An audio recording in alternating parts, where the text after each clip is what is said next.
So, when the first teaser for Disney's live action Moana dropped, the reaction online wasn't what you'd call anger. It was quieter than that. It was this collective feeling that something just felt off, and that's a feeling we really need to unpack. The trailer doesn't look bad, you know? The visuals are pretty, the costumes look good, but for a story as powerful and emotional as Moana, the worst thing you can feel is nothing.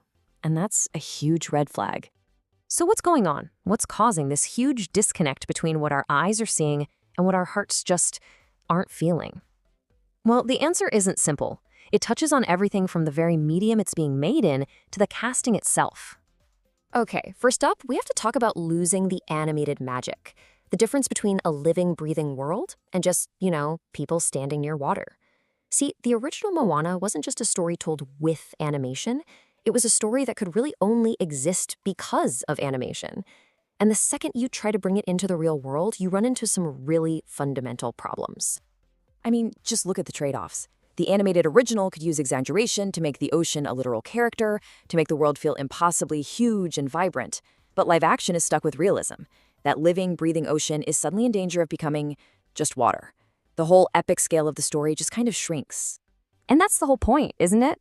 This story was never, ever meant to be realistic. Its very DNA is tied to magic, to a world that goes beyond the limits of reality. So when you force it into this realistic box, you're not just changing how it looks. You're actually shrinking the soul of the story itself. And that shrinking effect, it also hits the absolute heart of the film, the characters. Which brings us to our next point. Characters without chemistry, and breaking that illusion of Maui and Moana. I mean, this entire journey is built on their dynamic. If that chemistry doesn't work, then nothing else does. But this is such a sharp observation. You'd think casting Dwayne "The Rock" Johnson, the original voice actor, would be a total slam dunk. But for a lot of people, the illusion is just gone. You're not watching the demigod Maui anymore. You're watching a super famous celebrity playing Maui. And that same kind of critique is being pointed at Moana herself.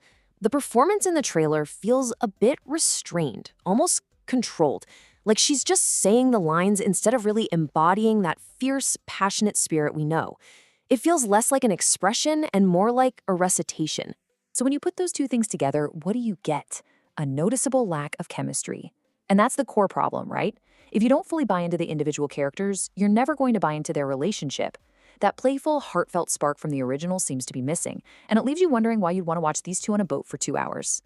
Now we have to talk about the music, the missing goosebumps.